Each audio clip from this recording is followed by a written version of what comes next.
The Choose Love movement offers no-cost solutions that keep our kids safe, providing them with the skills and tools they need to flourish. Join us in our mission to create the world we want to live in, one that's connected and compassionate. Check us out at chooselovemovement.org. Together, we can choose love. All right. Hello, everyone. Welcome to the Choose Love podcast. I have such an incredibly special guest today. We're all going to learn a lot. Her name is Ellis. She is a national expert on bullying, cyberbullying, racism, hatred, and LGBTQ discrimination. She is the CEO and founder of Stomp Bullying. Ross is nationally recognized and an expert for her work in bullying and cyberbullying prevention, violence against children, online safety, as well as being an expert in parenting. Ross has over 20 years of experience in the nonprofit and corporate sector and has been a child advocate for more than 2 decades. She educates on reducing and preventing bullying, cyberbullying, and other digital abuse, educating against homophobia, racism, and hatred, and deterring violence in schools, online, and in communities across the country. Additionally, she educates parents about the safety of their children. In 2005, Ross founded Stomp Out Bullying, the leading national bullying and cyberbullying prevention nonprofit for kids and teens in the U.S. Stomp Out Bullying has since become the most influential anti-bullying organization in the country. Under Miss Ellis's leadership, Stomp Out Bullying has helped over 5 million youth in resolving bullying situations. She established a 24/7 help chat line for youth who've been bullied, cyberbullying, and at risk for suicide. To date, the organization has helped over 100,000 students and has saved over 2,000 lives. Through various network resources, Stomp Out Bullying has saved over 6,000 lives. These numbers increase daily, as do seemingly bullying incidents. Thank you so much for being with us, Ross. Thank you for having me, Scarlett. I'm so thrilled to be here. Thank you. Well, this is kind of a loaded thing to talk about today, bullying. Kids bully each other. We bully each other as adults. I've definitely faced bullying publicly because of, the tragedy that I went through. Incredible that you're doing this. And I just want to thank you in advance because this is so needed. You and I have really the same mission, and that is to create a safer, kinder, more peaceful and loving world. We might be going about it just slightly differently, but what you're doing is really absolutely needed. And I'm just so thank you. And I thank you for what you are doing.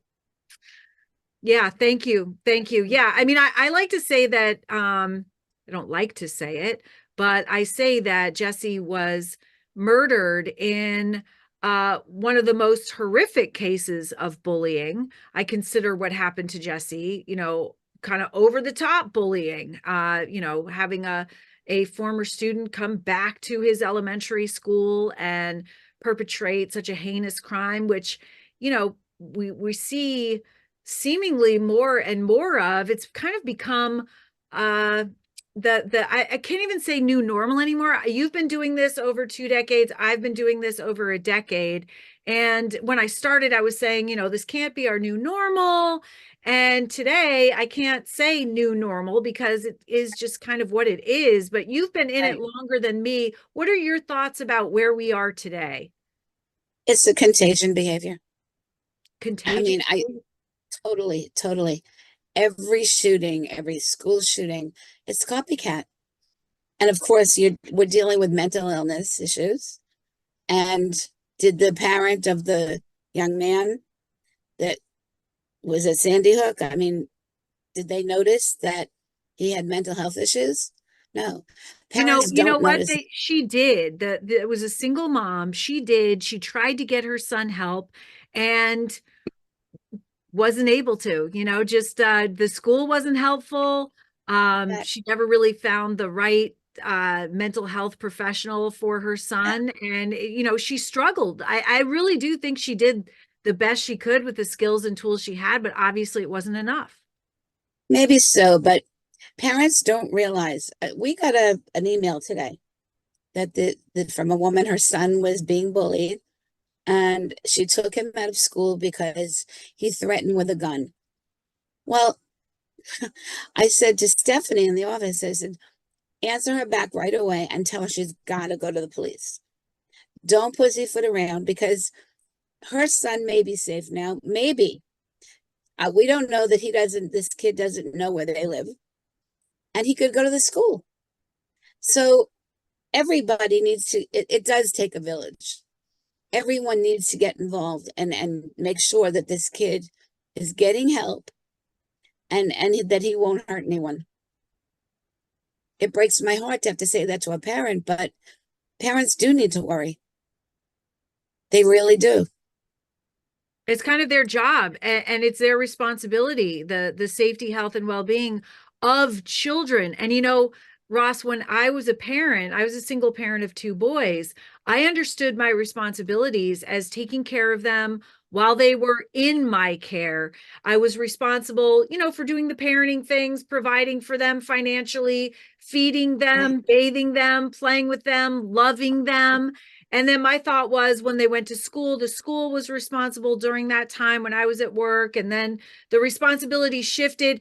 And I really, truly focused on my two kids. That's my responsibility, to help them grow into, the best adults possible, productive citizens. But what I didn't realize is that they were always my responsibility, their safety, health, and well-being, regardless of whether they were with me or not. And the thing that I overlooked was that it is my responsibility for other children as well. That's Because right. if you don't take that responsibility, then it could come back to bite you. Well, like it did me. It could. I think that parents don't understand the issue of mental health. A lot of them don't, and the schools don't. I mean, every state in this country has anti-bullying legislation. Mm-hmm. Not all of them use it. The schools must enforce it, but they don't. I was in a meeting, and a principal called into the meeting, and someone put the call on the speaker. And he said, I have a bully at school and I don't know what to do. And everyone's, you heard the noise in the room going. And I said, excuse me. First of all, invite the parents to your office and don't mention why. You just want to talk to them. Mm-hmm. When they get there, Johnny is such an important part of our school community. We really like Johnny. Don't use the word bullying. Johnny has behavior problems and possibly some mental health issues. So we want to help you help Johnny. That's what the schools need to do. Instead of pounding their fists and saying, if Johnny doesn't stop bullying, he's out of school. Mm-hmm. Yeah, probably he should be, but we want to give that chance, the boy a chance to, or girl, to change their behavior. Because some of them, their behavior can be changed.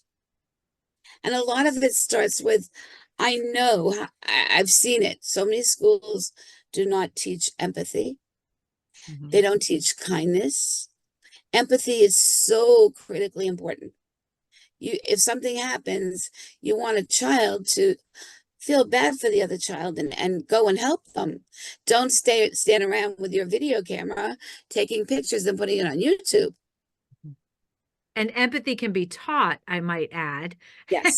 And obviously needs to be taught. So what you're saying, Ross, is don't immediately put the parents on defensive, because when you call them in for a bullying incident, that's what they're going to be. And they're going to be closed off. And then also show that you care as an administrator. That's a big one too. Huge. Yeah. Huge. The schools are so good at sweeping it under the rug. Mm-hmm. And when I find out they're doing that, well, what else are you doing at school? Granted, you're supposed to be educating the kids, but excuse my voice, but you're supposed to be teaching them the empathy and all of that. I have a neighbor who drives me crazy. His kids play basketball on my ceiling. And I said to my other neighbor, I said, this guy doesn't know from empathy. He has nothing. And he's a doctor. So I said to Mm. her, I wonder if he has empathy for his patients, if he doesn't for his neighbors. People are not kind anymore. And especially since COVID, I don't know why, but since COVID, they're mean. People are all the Karens and all the male Karens. They're mean people. That's so interesting. I have a theory why. What is And how that? it's because of fear. We Yeah, were they're fun. pumped with fear. We were afraid we were not only going to die, but that we were going to kill our own family members. Mhm. We're constantly being fed fear 24/7 on our phones.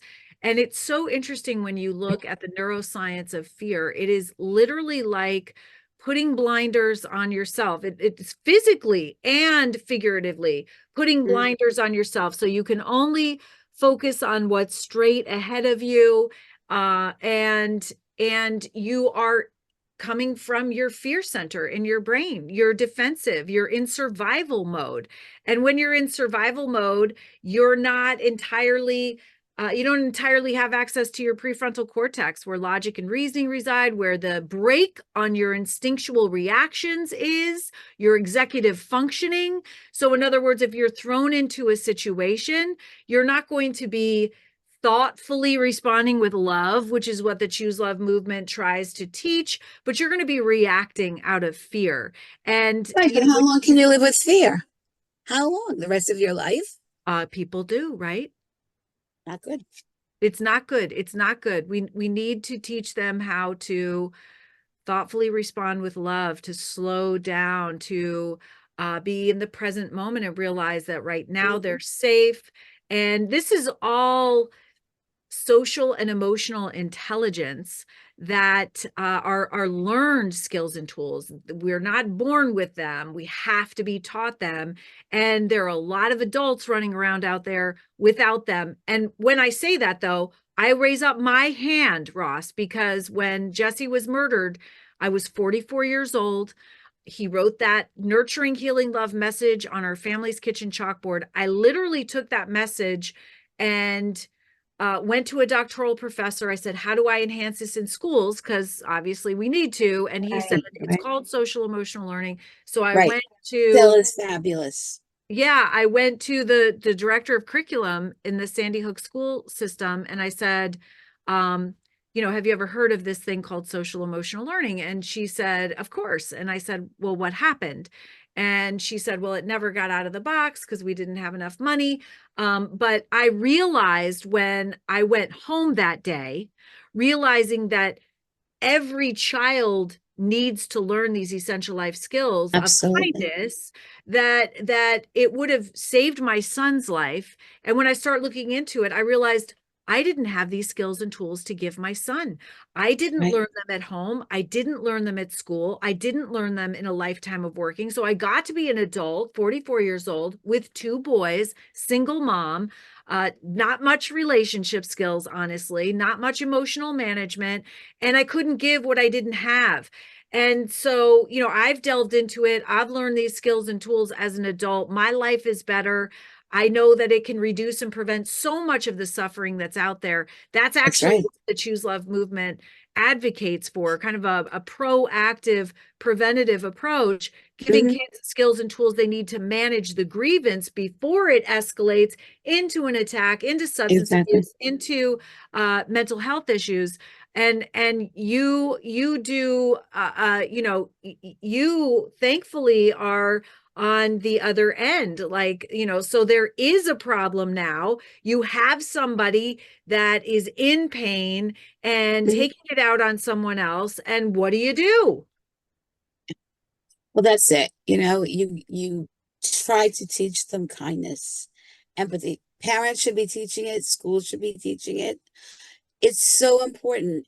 It's the basis, the foundation for everything else that we go along with in life. And to love some, we have a t-shirt that we sell, unapologetically kind. Mhm. I mean, that's just so, it rings to me, it speaks to me. That's one of Um, your campaigns, yeah, unapologetically kind. yeah, I was watching the video and I love that. And I think I also think about how the way our brains are wired, and they're wired to defend us. They're wired for our survival. That's our brain's number one thing. It just wants us to survive. It doesn't care if we're happy, really. And right, we really, it's so important to understand that and to use that to our benefit. But it does also lend to being judgmental, being can't critical, be looking judgmental. looking to be offended. But I mean, it's kind of the way our brains are wired, and this is what we're seeing, and this is Right. kind of like This is part of the what we reason I learned think as this is children. it's what we learn, but it's also the way our brains are wired. And a lot of adults don't know this, so they're running around working from their fear center Right. without much social and emotional management. And it's a bad model for the kids who are watching this as well, That's right. with this thing 24/7 in their back pocket. Hmm. Exactly. It's gotten to the point where families, you hand your kid a phone, $1,200 phone, here, have fun. You don't teach them how to use it and how to be digitally responsible. So you've parents have to teach that to their children. They've got to teach them, most importantly, kindness, empathy, and love. Those are the three things that will build character for that child to grow and be a kind person. Mm-hmm. I Totally mean, agree. yeah, when we're right next to a school, and I see the kids come out, and this is how we have a National Culture Week, and the kickoff event is Culture Shock. And I founded this because I saw three boys in the street fighting and yelling, "Oh, he's a terrorist, blah blah blah." And I had to say something because I just couldn't keep quiet. And I said, "Who is a terrorist?" A kid in our class. I said, "Why? Does the school know? How is he a terrorist? He wears a turban on his head." And I thought I would just choke. Mm-hmm. And I said to them, "Guess what? He's not a terrorist. That's his culture." And when different cultures wear different clothing, they have different habits and rituals. You can't look at someone and just say they're a terrorist. So that's something we need to teach our kids at home too. This event, which is my favorite, we have a celebrity panel of different, someone might be gay, someone might be a transgender person, different races, and we have a celebrity moderator. And they talk about what they went through as kids. And we live stream this to schools all over the country and even beyond.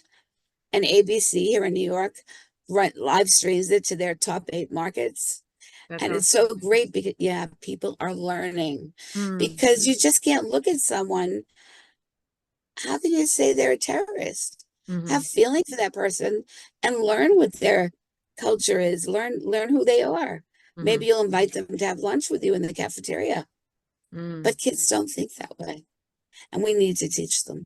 Well, that takes courage, right? Absolutely It courage, does. especially if you're coming from a household where those are the thought processes and Mhm. you're trying to understand what the right thing is to do. So is that why you started the organization? You saw that bullying incident, or why did No, no. I actually started a child abuse prevention organization. Very sadly, and I say this so true, people don't care about child abuse. We couldn't raise enough money to do anything. And one day the phone rang and someone said, "I'm being bullied." And I said to myself, "Well, I was bullied as a kid, but it's old, it's been happening for years." And cyberbullying didn't have a name then. Mm. So I spoke to some experts, put the information up on the website. 2 days it crashed. And I knew that we had to focus on bullying and cyberbullying. And as things progressed in the world, we had to really focus on hatred and racism and homophobia. It's so important. Mm-hmm. So that's how I founded Stomp Out Bullying in 2005. And I'm Okay. thrilled that I did. Yeah, I'm thrilled. So many the people whose lives you saved are thrilled, and their families. What are the so to me, it kind of seems like bullying is increasing. And It obviously, is. not just, okay, it is in schools and then out on our streets because you read about it every day. And of course, most of the news is focuses on the negative anyway because fear sells.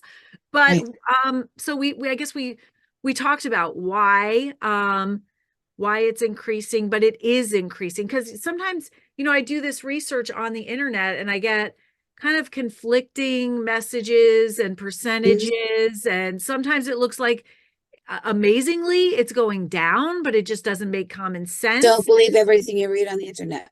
There you go. Right. Yeah. Totally agree. And I know that there are a lot of anti-bullying programs. Um, I also know that a lot of them are not Right. effective. I That's right. actually interviewed a woman who wrote a number one bestseller about being bullied.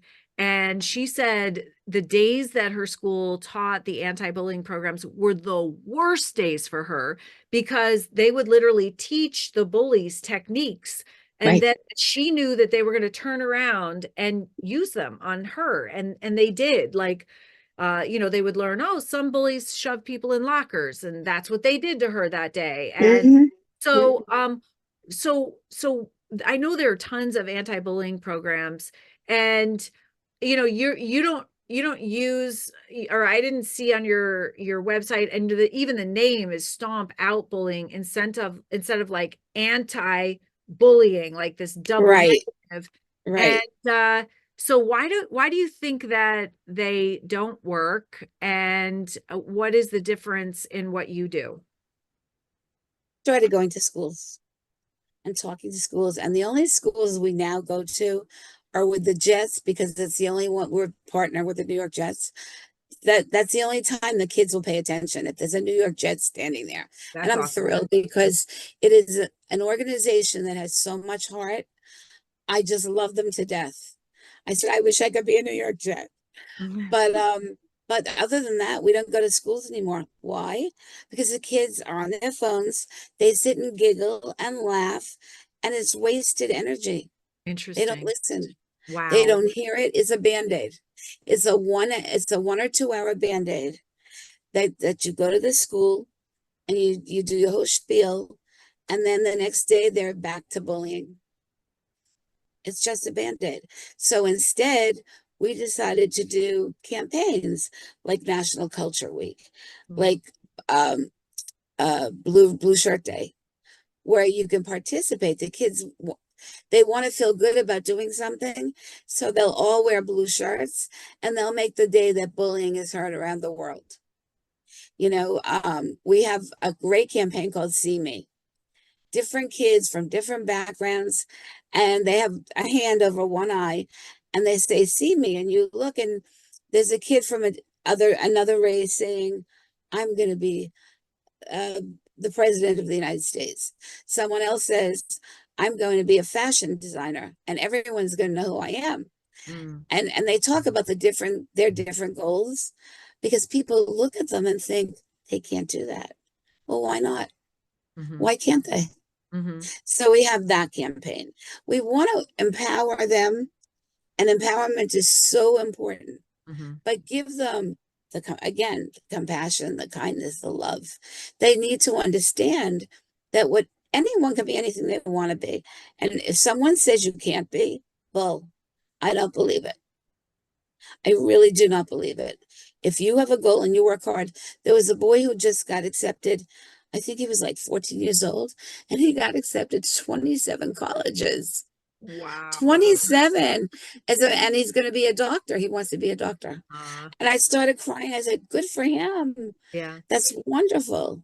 You know, um, we can do anything we want as long as it's the right way.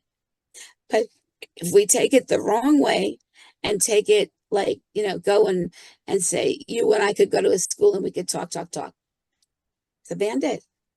So when did you see this shift? Because you used to go into schools and now you don't unless you're accompanied by a Jets. Go Jets.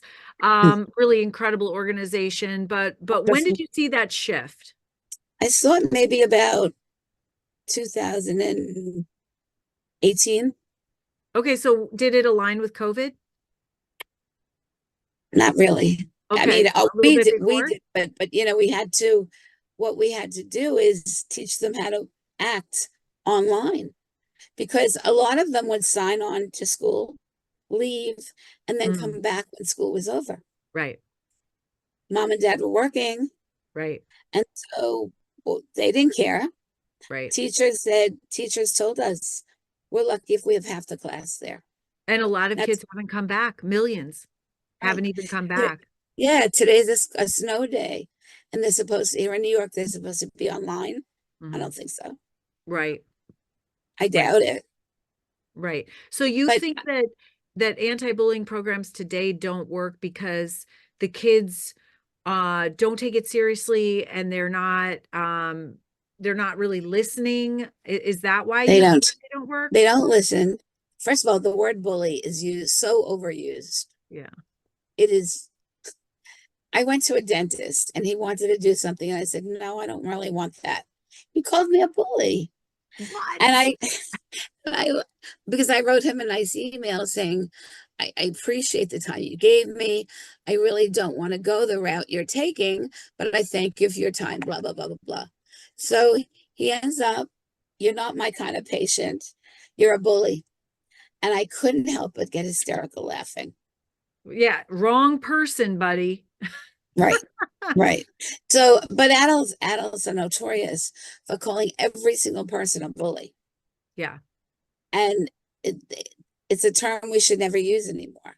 Yeah. It takes the Because it sting doesn't out. work. And I don't like labeling somebody a bully. We Right. don't use the word bully in any of our materials. Right. And I don't like labeling somebody a bully because they are a human being in pain. If Mhm. they're bullying, they may do bullying behavior, but Right. they are humans, not bullies. Yeah. They need behavior management. What we just did is we have a new program, and I'm very excited. We created wellness rooms in schools. Our second one, we did one in the Bronx, and in 2 weeks, we're going to furnish the one in New Jersey. And we totally donated the furniture, the sensory materials, everything, so that if a kid is, terrified or being victimized and they really had it, or a kid has mental health issues, they can go in this room that's supervised by someone at the school and they can decompress. Hmm. Because if you're at school and you're dealing with all this crap and then you're trying to focus on education, not easy. But if you have a place in school where you can go for a half hour and just decompress, you will go back to your class and feel so much calmer. And I think that's so important. We will do this for any school that wants this throughout the country. All they have to do is apply. Whoa, that's amazing. What is the room called? Wellness room. Wellness room. Okay. I like that label, wellness room, Mhm. because I've heard it called brain break room. I've heard it called a couple of different types of things. And I mean, with, there's such a focus on the stigma around mental health, and, Right. asking to go to the wellness room is Mhm.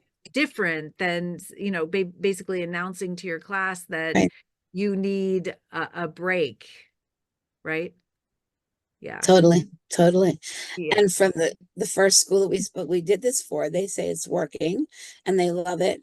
I mean, someone wrote to us and said, "Can we have a prayer room?" Well, no, not for us. You can't. You can do it for yourself. I could be, everyone prays differently, and some people don't pray.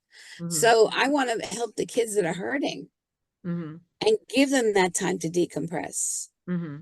Everyone needs it. You and I need it. We all do. Hmm. So Yeah. it's very, very important. And we're working with a great company, School Outfitters. They help us furnish the whole room. And I made them, it's funny, I made the teacher take the TV out of the room, the gaming. I Good. said, none of that stays, Yeah. because So good. that you can't decompress with that. Right. Exactly. So we bring in all kinds of sensory materials and sensory games and things that they can really calm down with. Coloring is a great form of sensory, you know, they can sit and color and paint. And we have like motivational signs all over the room. Mm. I love it. It's the room, the small room we did, and it used to be a closet. You can see pictures of the room. It came out so cool. So I want to do this for any school that wants it, from fifth grade up, because the lower grades, it's hard for lower grades, but from fifth grade up, we'll do it, and it's important. That's So amazing. I love it. I love it. I really do. I mean, I just wish that we could teach everyone to love. And I don't mean love in a relationship, but just love themselves, love their friends, love their teachers. I mean, you've got a kid who goes into a school and chooses teacher, Who's 6? 6 years old. Yeah. In Virginia? Yeah. And I'll tell you, I was on Facebook, and the question was, do you think this mother and father should go to jail for their son shooting? And I said, yes. And everyone went after me. Mm-hmm. But I think it's time that the parents are responsible, because why they knew he had a problem. Mm-hmm. Why Mm-hmm. did they give him a gun? Right. Or Lee, I think in that case, they left their gun unsecured where a 6-year-old could find it.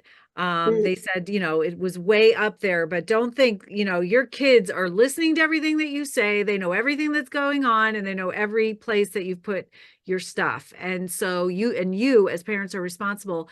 I know in the Ethan Crumley trial, Ethan Crumley was the school shooter in Ohio who had written on a piece of paper in his classroom, please help me, there's blood everywhere. He'd drawn a picture of a gun. And the teacher saw him with that, took him to the principal's office. The parents were called in, and they declined to take him home, even though everyone there knew that they needed, that Ethan needed immediate mental health help. And so they declined to do that. The parents, I don't know as much about the dad. His trial hasn't come yet, but the mother supposedly was out and partying during the weekends with the father. The father was gone as well, leaving Ethan to home alone, often going to neighbors to beg for food. This is, a young boy left alone. And I think she called herself a helicopter parent. Maybe if the helicopter was 20,000 feet up and nowhere near her son, but, really kind of the same response. People ask me what I thought about that. I thought that was a good thing. Parents, hey, wake up, because you are responsible for your children. And clearly there was neglect there. And guess what? If your child takes the gun that you gave him and what do you think is going to happen? I think he was 14, and you neglect him, you abuse him, and he winds up going to school and shooting his classmates, you're going to be held accountable. And I think that was really Absolutely. glad that was front page news, because I think it'll wake people up about gun storage and how they treat their kids. It's so true. Important. Let's Yeah. look at Columbine. I mean, Columbine, I believe, was the first one that started. And since then, it's been all contagion behavior. All A contagion kid behavior. sees it, a kid hears about it in the news, on the online. Oh, okay. So they went into school with guns and they shot everyone. Well, I can do the same thing. No, you And guess can't. what? Guess what? People paid attention when they did that. People actually saw them. Right. So I go and I speak to school shooters, and a lot of people think that that's nuts. But I think, who better to talk to about why they did what they did, and what needs were left unmet, what we could have done to keep them from doing that. Right. And I'll tell you, after speaking to several, I mean, I've done podcasts, I've had a book club, and I've spoken to them and asked the questions that I think we should all be And asking. what did they say? I will say that, really, if I had to boil it down to one word, it would be seen. They say everybody wants to be safe, seen, and celebrated. And I would say that these kids did not feel seen. And it was so interesting because by the way, they all cried out for help. They and it's not in the formal way that we think, excuse me, Ross, I think I'm having a mental health crisis. Could you please get a psychiatrist for me? It is writing something. It is posting something. All of them. And one of them actually even went into the school and asked their guidance counselor for help. And she put him back together with his abusive parent. I mean, so they all asked for help and they were never provided with any help. And all their the stories that they would write and turn in and the drawings that they would make that were obvious to anybody to see, nobody ever really responded appropriately. And I know that one even said, I remember that I would leave a room and I would wonder if anyone would ever remember I was even there. I spoke to Nicholas Cruz, who was the Parkland school shooter in Florida. And in fact, that anniversary is coming up. He said that he would bring his mom's wine bottle, or not, I'm sorry, he would fill his water bottle with his mom's wine, bring it into school and just carry it around with him. And I said, well, why would you do that? Were you drinking it? And he said, no, I wasn't drinking it. I was just wondering if anybody would ever notice. And I said, did anybody ever notice? He said, no. And he said, too, I would be the guy at the back of the classroom. I would have on a sweatshirt. I'd have the hoodie on. And basically, he said he felt so ashamed of himself that he didn't feel like he was worthy of being seen, but he was desperate to be seen. He was the one that was bullying the teachers and the kids because he just wanted to do it for attention. And I think if we understood that, like part of what I want to do is make people realize, and my philosophy over my last decade of work is that there are two kinds of people in the world. There are good people. And I would say you and I are good people because we are really trying to be part of the solution every single day we get up, even though sometimes it feels like we're pushing a rock up a hill, we still get up and come to work, right? So good people. And then there are good people in pain. And like I'll get tons of texts if there's a school shooting. I know that it goes on because I look at my phone and my phone blows up with words like monster, evil, and they're calling this person that. And my view is what they did is monstrous and it is evil, their actions, but they are human beings in pain. And I think if we saw them like that before and we acted with compassion and caring, as you said, make them feel like they're cared about, there would be much less likely for them to do this. I know Aaron Stark, who has a viral TED Talk called I Was Almost a School Shooter. And he now works with law enforcement. It's an incredible story. And by the way, if he can turn it around, anyone can turn it around. He has such a horrific story. But he said a quote that has never left me. And I talk about it all the time. But towards the end of our podcast, I was saying, gosh, Aaron, the systems and processes that have to change, in order to fix things, it's just sometimes so overwhelming. And he said to me, no, Scarlett, you are 100% wrong. It has nothing to do with systems and processes. It has everything to do with our ability to give love to those we feel deserve it the least. And I was like, wow, that's it. It's true. It's true. I'm looking for a dog. I want to adopt a dog or buy one if I have to. But so when I'm sitting and eating dinner at my desk, so I can go back to work, I watch these YouTube videos where they find a dog in the street and this guy, Rocky Kanaka, goes into the kennel and he talks to the dog is completely shut down. And he talks to the dog and he says, you don't deserve this. I don't know what you did, but you didn't deserve this. And I love you and you're a good girl and you're a good boy and all this stuff. Well, by the end of the video, this dog is sitting scooped up in his lap, kissing him. So what does that say? We will do that for an animal, of course. We need to do it for our kids. Yes. It's I so look at that beautiful. all the time, and Mm, I love his videos, and I just think, my God, if parents could see this when your kids are shut down, don't walk away, don't throw a phone at them. Give them love, teach them empathy and compassion. It mhm. sounds so easy, but that's what they need. Be It is what kind. they need. It's what Jesse wrote on our kitchen chalkboard. It's what I realized the solution was when I found that.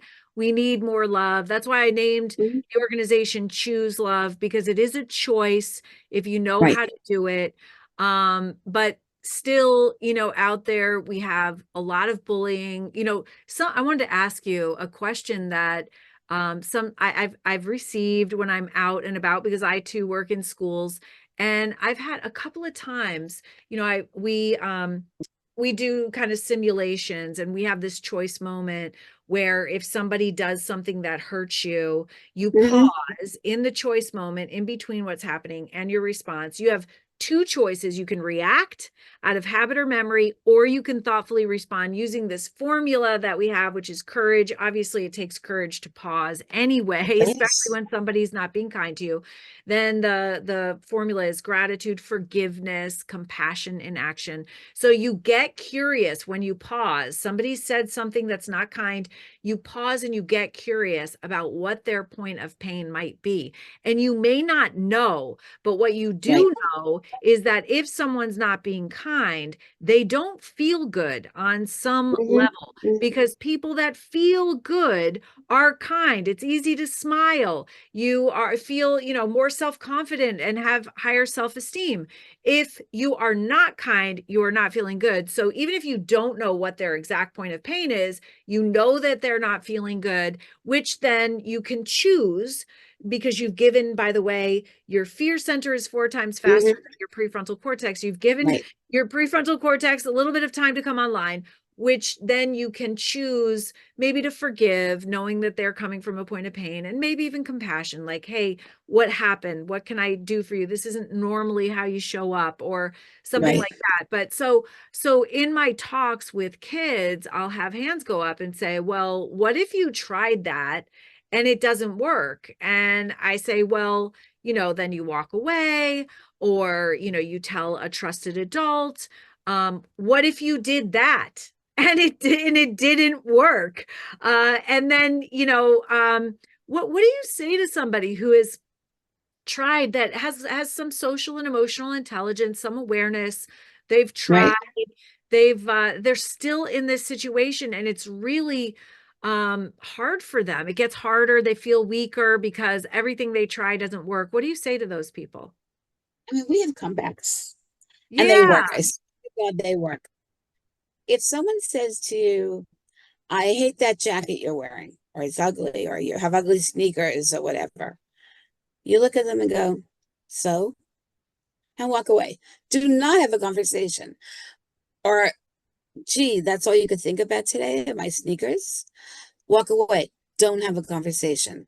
Hmm. You're then empowering yourself and taking away the bully's power, Hmm. Hmm. because you left them standing there, and they're like, huh? I just insulted them. Right, right. And by And the way, they that's not just for back. kids, right? That's for big kids too.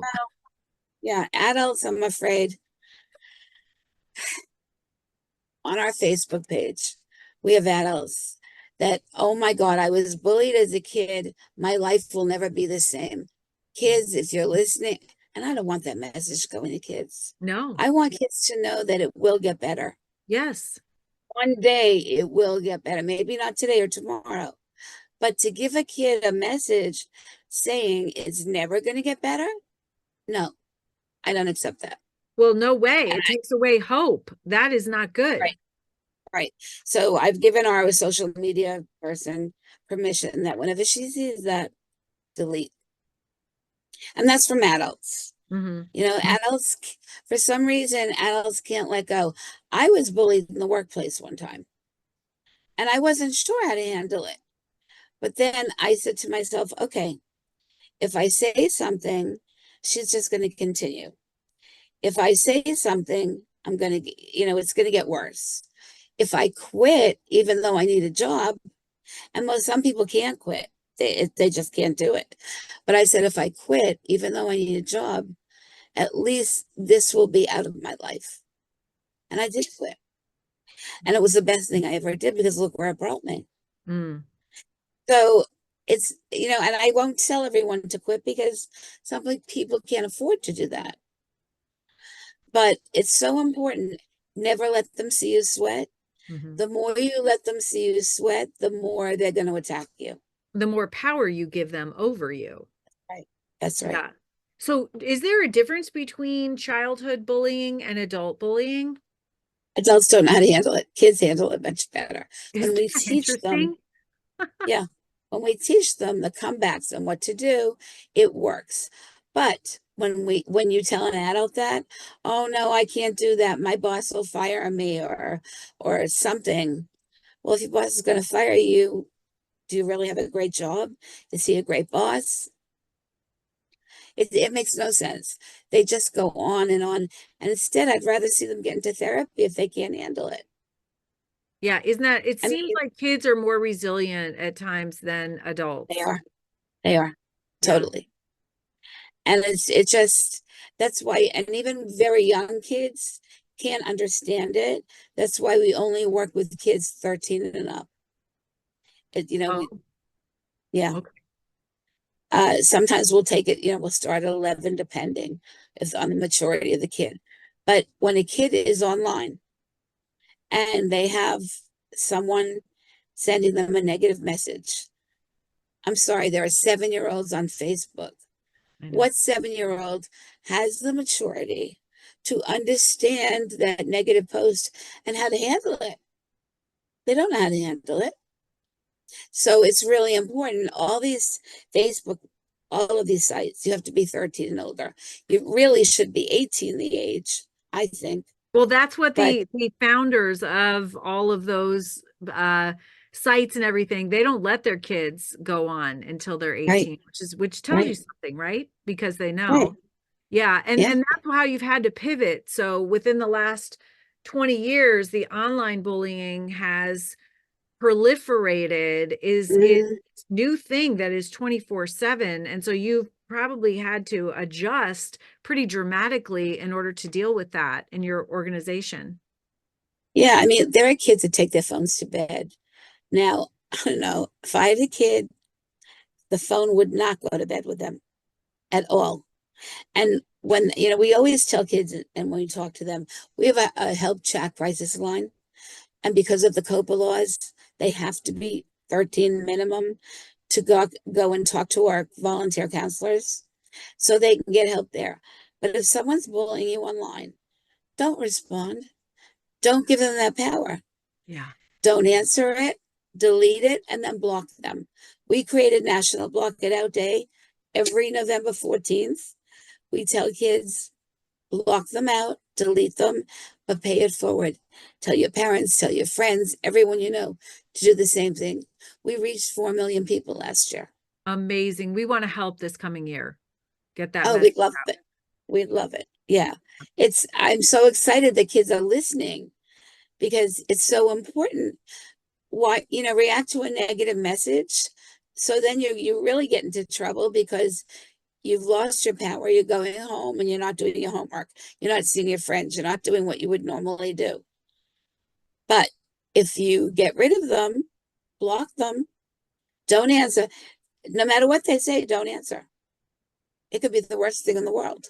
I mean, the newest thing in the last couple of years, girls, go kill yourself. This is what they're telling other girls. And I was at a school actually where I was talking to the principal and a group of girls, he called them into the office. And I said, what would you do if someone said, go kill yourself? And they said, oh, gee, I don't know. I don't know what I'd do. And I said, I do. And they said, what? I said, I'd laugh. Mm. No one on this green earth has the right to tell me to go kill myself. Mm-hmm. Nobody, not my parents, not anybody. But you know what, Ross?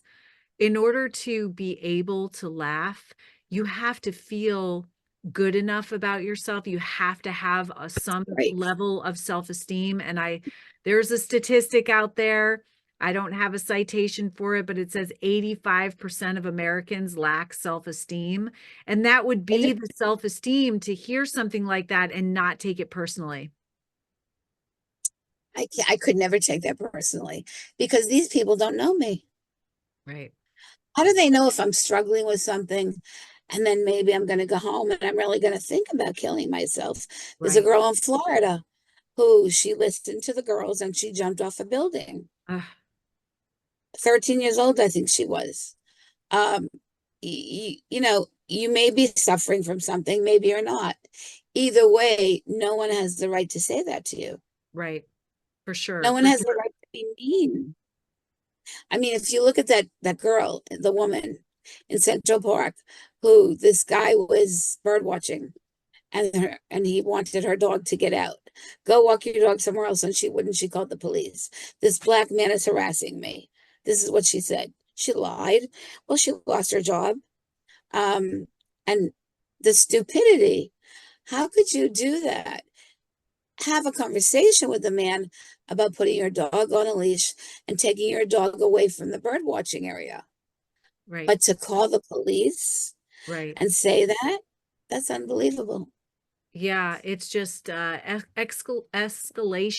And I think that it speaks to a little bit of where we seem to be as a society today, which Mhm. is blaming, finger pointing, fault finding, not Shaming taking, yeah, shaming, not taking responsibility for ourselves. And that's a dangerous road to go down. is very, very. A friend of mine wrote the book Shame Nation. And it's so true. I mean, why do you have to shame people? For what reason? I wouldn't want someone to shame me, To make yourself feel better? right? I mean, look, I know I have a weight problem. Do I want someone to tell me, "Oh, you're fat," and say something rotten and miserable to make me feel worse? I don't feel bad about it. I know I have to do something about it, but I don't feel bad about it. But there are people out there who will try to make me feel bad about it. Mm-hmm. And that's just what kids do. And that's why these comebacks are so important. And if a kid is shy and can't come up with whatever, to say, they can just look at the bully, and I shouldn't even call it a bully, but look at that person and laugh in their face. Because again, you're taking away their power. The more Yes. empowerment a child can have, the better. And if parents aren't teaching them to be empowered, then there's something really wrong. So, what do you say to all of the educators that are listening to this podcast across the country, administrators, parents? Those are mostly the people that are listening. They have anti-bullying programs because they are paid for by the government. I don't know how efficacious they are. What would you say that they need to do in order to create a culture of kindness, inclusivity, love, compassion, um, Teach it to belonging? them with put it into your curriculum. It doesn't even have to be in the curriculum. Just good morning on the when they announce on the microphone every morning, school day is going to be blah blah blah. And I hope you guys have a great day. You're worth it. You're good kids. Have a wonderful day. Doesn't that make a difference? It does. It You does. know, I mean, I don't know if you ever saw the movie Bully. There was a kid who was bullied all the time. And there was another kid who was really terrible behavior. And the vice principal brought them together and said to the person who was doing the bullying, "Now you apologize to Nicholas." That was the boy's name. And so he apologized. He didn't mean it, but he did it because the vice principal told him. Now, if he had had compassion and empathy, wouldn't he would have understood how Nicholas felt and would Mhm, have meant it. So mhm, when he walked away, the vice principal said, "So, Nicholas, do you feel better?" He said, "No, you made it worse." And she did mm. Oof. because you don't put them together. Oof. which goes back to how we started. It is so important that we teach these essential life skills like relationship building, emotional management, responsible decision making, empathy, courage, gratitude, forgiveness, compassion, all these things that we have to learn, that our parents can model. But sometimes school is the first time that these kids are getting that. And then you can't just learn it, you got to practice it. Mm-hmm. Yep. Yeah. Oh my gosh. So It's so powerful. true. It's so true. But every letter or every email that I sign, I try, unless I'm like crazy busy, but I, especially corporate donors and all of that, I always sign with an abundance of gratitude. I mean it. It's not thank you so much. Yeah, we thank them, but I want them to know how grateful I am. And it's so important. And I don't think kids really learn gratitude. Maybe they'll get a puppy for Christmas. Maybe they'll get the train set they wanted, or a car, or whatever. I got a car when I was 16. I was grateful, but not grateful enough. I felt like I deserved it. I didn't deserve it. I got it because I wanted it, and that was it. But had I learned more about kindness and compassion and gratitude, it would have been a totally different scene. Yeah. Totally. I totally agree. I totally agree. It can totally change your life and change our world. It has the possibility, but we all need to step up right now and work on this together. Not stop, can't wait for somebody else to come in and fix this for us, because nobody's coming. This is going to be you and me. So Ross, if you have some final advice, words of wisdom that you could leave for everyone listening, that would be very much appreciated. Look, I mean, try not to use the word bully, number one. Number two, SEL is so important, social emotional learning. But teach gratitude, love, empathy, compassion. If you can do that every day, even once at school and then at home, it can't be just one place. It's got to be both places. And if it's a home that's a war zone, then do something for that child and make sure that they are removed from the war zone, not taken away from their parents, but taught to love, because otherwise those kids are going to grow up to have a war zone of their own. And they can't because it won't serve them. It doesn't serve anyone in life to be mean and cruel. So I hope that everyone that's listening is grateful, will teach children gratitude, love, compassion. Empathy is so critical. And I thank you for having me. Yeah, all of that. And I'm smiling because I know that there are a lot of Choose Love educators listening, and they're saying, oh, that's exactly what I do every single day with the Choose Love movement. And so, and I love everyone that's listening. Thank you so much, Ross. It's been so amazing to talk to you. Thank you. Incredible conversation. I would like to work with you going forward. I would love it.